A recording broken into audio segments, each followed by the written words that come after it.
that's the national and international news tonight. Good night. Good night.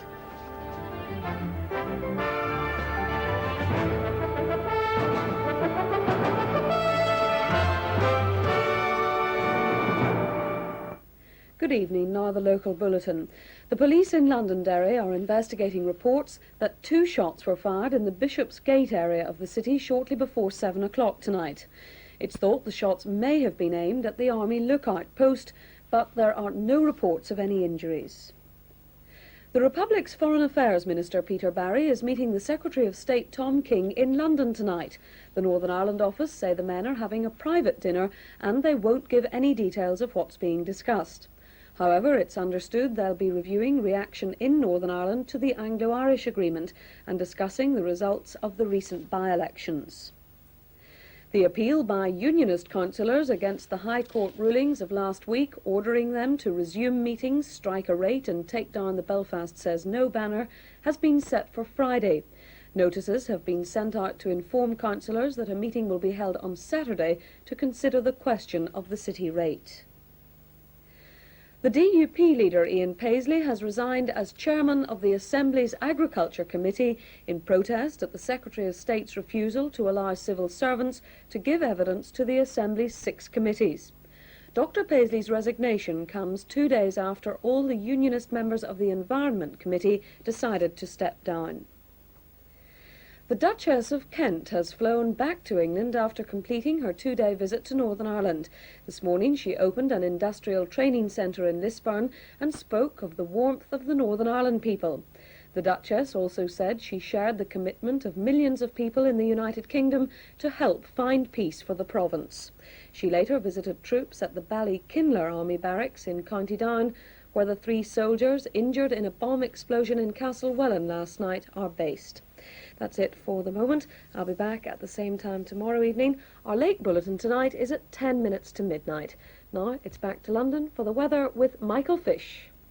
Good evening to you. It was almost spring-like today, at least it was out of that wind and in the sun. For instance, in Western Scotland the temperature reached the dizzy heights of 8 degrees Celsius or 46 Fahrenheit, and that in contrast to poor old Nottingham, where the temperature remained below freezing all day. Mind you, Scotland didn't do all that well last night. Galashiels dropped way back to -13 or so, and it obviously is going to continue very cold for the next few days, certainly right over the weekend, possibly even to the first part of next week as well. Really, things are not changing at all. We still have this area of high pressure stuck fast over Scandinavia, feeding these bitterly cold east to southeasterly winds across most parts of the country. There's something of a battle, though, lining up. It all hinges on this frontal system. It's desperately trying to bring milder weather in from the Atlantic.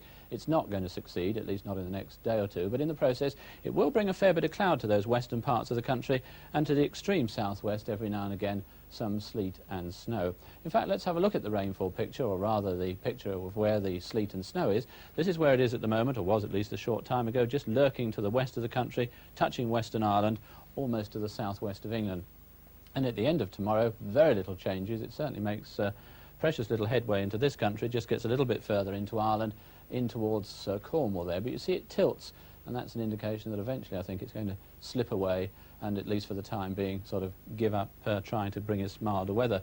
A lot of isobars packed in across the country, you notice, so it's going to be pretty windy as well. Mind you, we're not alone in this cold weather. Most of the continent today had below freezing temperatures, but the good news is that the skies were virtually clear there, and with the wind in the east, I think this is a hopeful sign for us tomorrow. In fact, skies are clearing at the moment, and over England and Wales there won't be much cloud around at all during tonight. Little bits of cloud in Scotland, rather more cloud I think in Northern Ireland, and everywhere a bitterly cold night, a severe frost, and of course the wind won't help. It's going to be a penetrating frost in places as well.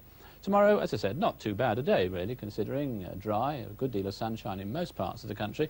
Perhaps some cloud around in eastern Scotland and the northeast of England there, some patchy cloud in Northern Ireland as well. That cloud in the northeast might just give the odd light snow flurry, but I don't think really it's enough to worry about. But rather different in the extreme southwest. Around about lunchtime, I think you'll find some rain coming into the Isles of Scilly, and then in the afternoon, that'll move across into Cornwall, turning to snow in places, and fairly bleak conditions, I think, in offer for the moors there. That snow drifting in the strong winds, and that wind's going to be a feature of tomorrow. Not only will it be strong, but it'll be very cold as well.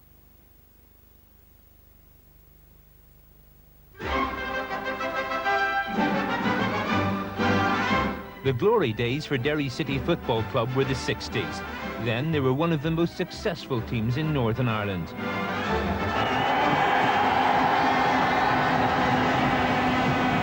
Now, when Derry City take to the park, it's to play teams from the Republic. By today's standards, their support is phenomenal. Spotlight has been to see the Brandywell boom. And you can see Spotlight at 8:30 tomorrow evening on BBC Northern Ireland. Well, back to this evening, and in 45 minutes, the last of our 6-part documentary serial, The Marriage. And on the eve of their first wedding anniversary, Mark and Karen reflect on the last 12 months. The Marriage at 10:30. Well, now the Carringtons and the Colbys mix like oil and water, making trouble in Dynasty 2.